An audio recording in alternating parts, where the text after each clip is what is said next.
আসসালামু আলাইকুম। আজকে আমরা ৪টি এক্সেল ফর্মুলা নিয়ে আলোচনা করব। সাম ইফ, সাম ইফ, স্কোয়ার এবং স্কোয়ার রুট এবং পাওয়ার।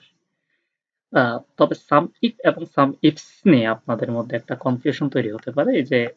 এই যে দুইটা, এটা আসলে এক না। এটা হচ্ছে ইফস আর এটা হচ্ছে শুধু ইফ। সামথিং ডিফারেন্ট আছে এবং ফর্মুলার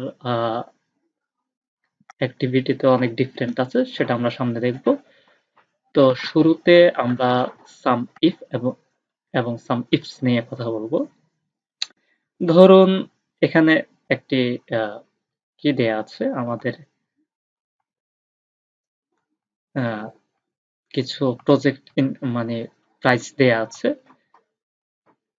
ইনকাম রেট দেয়া আছে যে আমরা ফেসবুক অ্যাডস থেকে 500 টাকা ইনকাম হয়েছে, গুগল অ্যাডস থেকে 800 টাকা, আবার ফেসবুক অ্যাডস থেকে 200, ফেসবুক অ্যাডস থেকে 600, এরপরে ওয়েবসাইট এসইও করতে গিয়ে 5000 টাকা আসছে, গুগল অ্যাডসে 500, আবার ফেসবুক অ্যাডসে 300 টাকা ইনকাম হয়েছে। এখন আমরা শুধু বের করতে চাচ্ছি যে শুধুমাত্র ফেসবুক অ্যাডস থেকে আমাদের কত আসছে। হ্যাঁ, শুধুমাত্র ফেসবুক অ্যাডস। সাধারণত সাম করতে গেলে আমাদের সবগুলা করা লাগে, অথবা আহ, দেখা যায় যে হয়তো আমরা প্লাস দিয়ে দিয়ে করতে পারি, বাট এটা লিস্টটা যদি আরো লম্বা হয় তখন এভাবে মানে সবগুলা যোগ করাটা অনেক টাফ হয়ে যায়। আপনার কোথায় ফেসবুক অ্যাড আছে ওইটারে ক্লিক করে করে করে প্লাস করবেন, বা এডিশন করবেন, এটা অনেক ঝামেলার। তো এর থেকে একটা ক্রাইটেরিয়া দিয়ে দেওয়া যায় যে সাম শুধুমাত্র ফেসবুক অ্যাডস এর অধীনে যেটা আছে সেটাকে আমরা যোগ করব। আর এটা করার জন্য আমাদের যে ফর্মুলাটি ব্যবহার করতে হবে এটা হচ্ছে সাম ইফস। সাম ইফ না, সাম ইফস, যেটা শেষে এস আছে। তো এখানে ইফ কেন আসছে? যেহেতু এটা লজিক্যাল ফর্মুলা, যদি ফেসবুক অ্যাড তার ভ্যালু, তার এই লজিক্যাল ভ্যালু যদি ফেসবুক অ্যাড হয় তখন গিয়ে সেটাকে যোগ করবো, অন্যথায় করবে না। এই যেখানে যদি আসছে, একটা সত্য আসছে, কন্ডিশন আসছে, এই কারণে এটা ইফ, এটা লজিক্যাল ফর্মুলা। তাহলে আমরা এখানে ফেসবুক অ্যাডস দিলাম, হুবহু এই মানে বানান মিস্টেক করা যাবে না আর কি। আচ্ছা, এখন ইকুয়াল সাম, এই যে 3 নাম্বার যে ইফসটা আছে, সাম ইফস, হ্যাঁ এটা দিলাম, সাম রেঞ্জ। ওকে, আমাদের সাম রেঞ্জ হচ্ছে এটা, মানে যে রেঞ্জের ভিতরে আমাদের কি করবে, যোগ করবে, যে রেঞ্জ থেকে আমাদের যোগ করবে সেটা হচ্ছে সাম রেঞ্জ। তো এতটুকু দিয়ে দিলাম। তারপর হচ্ছে ক্রাইটেরিয়া রেঞ্জ। ক্রাইটেরিয়া রেঞ্জ মানে যেখান থেকে ক্রাইটেরিয়াটা নিবে, যার উপর ভিত্তি করে যোগ করবে। আমাদের ক্রাইটেরিয়া রেঞ্জ হচ্ছে এই কলাম, এখান থেকে যোগ করবে আর এখান থেকে ক্রাইটেরিয়া নিবে, সত্যটা এখান থেকে নিবে, তাহলে এটা হচ্ছে ক্রাইটেরিয়া রেঞ্জ। তারপর কমা, ক্রাইটেরিয়া ওয়ান বা ক্রাইটেরিয়া। ক্রাইটেরিয়া হচ্ছে কি, যে সত্যের উপর কি করবে, যোগ করবে। যেহেতু ফেসবুক অ্যাডস থাকলে যোগ করবে, না হলে করবে না। তাহলে এখানে আমরা ফেসবুক অ্যাডস লিখে দিতে পারি, অথবা যেখানে ফেসবুক অ্যাডস লেখা আছে ওটা, ওই সেলটা সিলেক্ট করে দিতে পারি। ধরুন এটা করে দিলাম, তারপর এন্টার। কোন একটা প্রবলেম হয়েছে, এটা করে দেখি, এন্টার। আচ্ছা, এটাতে হচ্ছে না, কারণ এখানে ফরম্যাটিং একটু বেশ কম আছে। আমরা সরাসরি এখান থেকেই দিলাম। এই যে দেখুন 1600 টাকা, এখানে 500, 500 প্লাস 200, 700, 700 আর 600, 700 আর 600, 1300, 1300 আর 300, 1600। এই যে 1600 চলে আসছে। তাহলে আমরা কি করলাম দেখেন, আবার বলি, সাম ইফস দিলাম। প্রথমে আমাদেরকে বলতেছে সাম রেঞ্জ দেওয়ার জন্য, মানে যেই রেঞ্জ, যে আমার ভ্যালুটা আছে যেই রেঞ্জ থেকে যোগ করবে। তাহলে আমার প্রাইস ভ্যালু আছে এখানে, তাহলে আমার সাম রেঞ্জ হচ্ছে এটা। তারপর কমা, ক্রাইটেরিয়া রেঞ্জ, যে রেঞ্জ থেকে ক্রাইটেরিয়াটা নিবে, যে কলাম থেকে ক্রাইটেরিয়া নিবে, সত্যটা নিবে, তাহলে এটা হচ্ছে ক্রাইটেরিয়া রেঞ্জ। তারপর কমা দিলাম, ক্রাইটেরিয়াটা কি, কোন সত্যের উপর ভিত্তি করে যোগ করবে। ক্রাইটেরিয়া হচ্ছে ফেসবুক অ্যাডস। এই যে আমি এটা ক্লিক করে, অথবা আমি যদি এখন গুগল অ্যাডস দিই তাহলে গুগল অ্যাডস কে শুধু যোগ করবে। আমি গুগল অ্যাডস সিলেক্ট করে দিলাম, এন্টার। তাহলে দেখুন 1300, এই যে 800, তারপর আর 500, 1300, দুই জায়গায় গুগল অ্যাডস আছে। আমি যদি আরেকটারে গুগল অ্যাডস বানাই দিই, ধরেন এটা একটু গুগল অ্যাডস,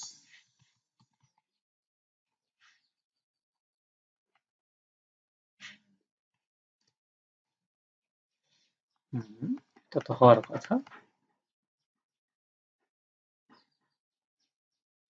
সামান্য বানান মিস্টেক হইলেও হবে না। হুম,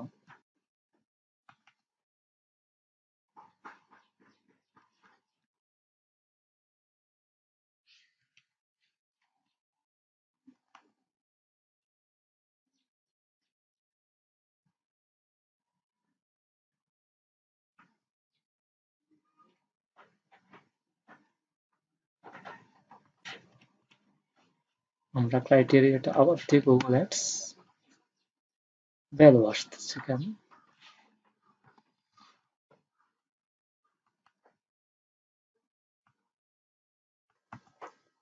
আচ্ছা, আমাদের সামান্য একটা মিস্টেক হয়েছিল, আমরা আবার করি। সাম রেঞ্জ, এটা হচ্ছে সাম রেঞ্জ, তারপর কমা দিলাম, ক্রাইটেরিয়া রেঞ্জ হচ্ছে এটা, তারপর কমা, আমাদের ক্রাইটেরিয়া হচ্ছে গুগল অ্যাডস, হ্যাঁ 1700 টাকা।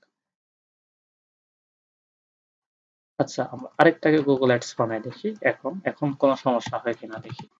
গুগল অ্যাডস এর পর একটা স্পেস আছে, স্পেসটা আমি ডিলিট করে দিচ্ছি। হ্যাঁ, এই যে চলে আসছে, এখন 1900 হয়ে গেছে। এভাবে আপনি সামিটস দিয়ে ক্রাইটেরিয়া ভিত্তিক বা কন্ডিশন ভিত্তিক যে ইয়েগুলা ক্যালকুলেশন করতে পারবেন। এখন তাহলে সাম ইফস এর কাজ তো এটা, তাহলে সাম ইফ এর কাজ কি?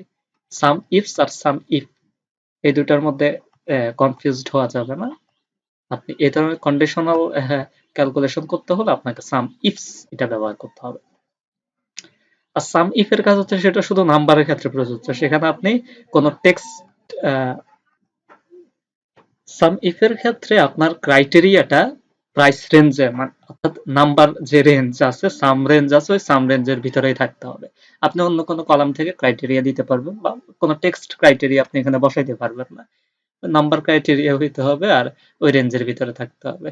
তো এটার এক্সাক্ট কাজ কি আমি সেটা জানি না, বাট ধরেন আমি চাচ্ছি যে যেখানে শুধু 500 আছে, শুধুমাত্র ওই সেলগুলা যোগ করবে। হ্যাঁ, এই ধরনের ক্রাইটেরিয়া আমি জানি না এটা কি কোন ক্ষেত্রে ব্যবহার হয়। আমি ধরেন এটা একটা, মানে এই যে সাম রেঞ্জের ভিতরে ক্রাইটেরিয়াটা থাকতে হবে। ধরেন আমি বলতেছি, যদি মানে যে যেখানে 500 আছে শুধু 500 যোগ করবে, অন্য নাম্বার হইলে যোগ করবে না, 800 200 কিছু যোগ করবে না, শুধু 500 যোগ করবে। তাহলে আমি এই টাইপের যদি ক্রাইটেরিয়া বসাইতে চাই সাম রেঞ্জের ভিতরেই, তাহলে সাম ইফ, শুধুমাত্র if equal some if, some if, তারপর রেঞ্জ হচ্ছে কি, রেঞ্জ হচ্ছে এতটুকু, কমা, ক্রাইটেরিয়া হচ্ছে 500, বা নাম্বার আপনি এভাবে 500 বসাই দিতে পারেন, এন্টার। এই যে 500 আর 500, 1000। এখন আমি যদি আরেকটাকে 500 বানাই দেই, এই যে 1500, আর কিছুই যোগ করছে না, শুধু কি করছে, 500 যেখানে নাম্বার আছে ওখানে যোগ করছে। সেক্ষেত্রে সাম ইফ, সাম রেঞ্জের ভিতরে ক্রাইটেরিয়া থাকতে হবে। যাই হোক, আমাদের এতটুকু ছিল সাম ইফস আর সাম ইফ। এরপরে আমরা আরো দুইটা ফর্মুলা নিয়ে কথা বলবো বলছিলাম, সেটা হচ্ছে স্কোয়ার রুট আর পাওয়ার। ওকে,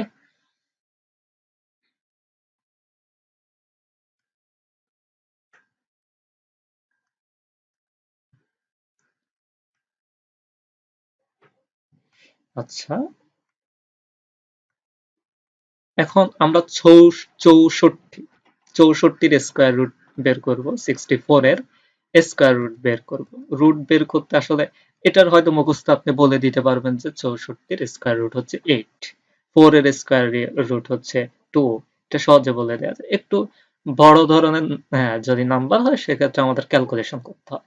তো এই ধরনের স্কোয়ার রুট গুলো আপনি সহজে বের করে ফেলতে পারবেন। আপনারা একটা ফর্মুলা, সেটা হচ্ছে square root equal SQRT tab. আপনি শুধু নাম্বারটা বসায় দিবেন, এখানেও নাম্বার বসায় দিতে পারেন যে 64, এই যে 8 চলে আসছে, অথবা এখানে এটা সিলেক্ট করে দিতে পারেন, এই যে 8। এখন এখানে যদি নাম্বার চেঞ্জ করে 4 দিই, এই যে 2, তারপর কি দিলাম 128। ও 128 তো স্কয়ার হয় না, কিসের হয়? 64, 144, এই যে 12। এটা হচ্ছে স্কয়ার রুট। আবার এটা হচ্ছে পাওয়ার, মানে পাওয়ার বের করবেন। সেটা স্কয়ার হইতে পারে, পাওয়ার 3, 4, যে কোনো পাওয়ার আপনি বের করতে পারবেন। এখন ইকুয়াল ফর্মুলাটা হচ্ছে শুধুই পাওয়ার, পাওয়ার ট্যাপ। এখন আপনি কোন নাম্বারে পাওয়ারটা বসাবেন? তাহলে আমাদের নাম্বার হচ্ছে, ধরেন আমরা 12 পাওয়ার বের করব, আর পাওয়ার কি 2 পাওয়ার বের করব, মানে স্কয়ার বের করব। তাহলে প্রথমে নাম্বারটা দিতে হবে, যে নাম্বারের পাওয়ার আপনি বের করবেন, 12, তারপর কমা, মানে বেসটা দিলাম এখানে, তারপর কমা দিয়ে পাওয়ারটা বসাই দিবেন। সেটা 2 হইতে পারে, 2 হলে স্কয়ার হবে, 3 হলে কিউব হবে, এই আর কি।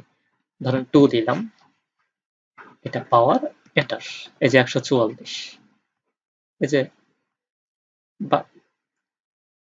12 দিয়ে 12কে গুণ করলে 144। আবার 12কে যদি কিউব করি তাহলে এখানে 3 দিয়ে দিব, এটার, এই যে 1728, এটা হচ্ছে 12 কিউব। আচ্ছা, আমরা এটাকে এই পাশে আনি। এখানে ধরেন আমাদের পাওয়ার থাকবে, আর এখানে নাম্বারটা থাকবে, আর এখানে অটোমেটিক আমাদের কি বের হবে, আমাদের ভ্যালুটা বের হয়ে যাবে। তাহলে এখন আমরা কি করব, পাওয়ার সেলগুলো সিলেক্ট করে দেব। নাম্বার হচ্ছে এটা, আর পাওয়ার হচ্ছে এটা, এন্টার। এখন দেখুন 8 8 64, 8 এর 2 পাওয়ার করলে, স্কয়ার করলে 64। আবার আমি যদি কিউব করি, যেহেতু এখানে পাওয়ার এখানে নাম্বার 3, 512, 8 এর কিউব হচ্ছে 512। আবার 12 এর কিউব কত, 1728। তো এভাবে আপনি পাওয়ারও বের করতে পারবেন। তো আমরা আশা করি বুঝতে পারছেন, আমরা 4টা ফর্মুলা নিয়ে কথা বলছি, সাম ইফ, স্কয়ার রুট এবং পাওয়ার। তো আজকে এতটুকুই। সালাম আলাইকুম।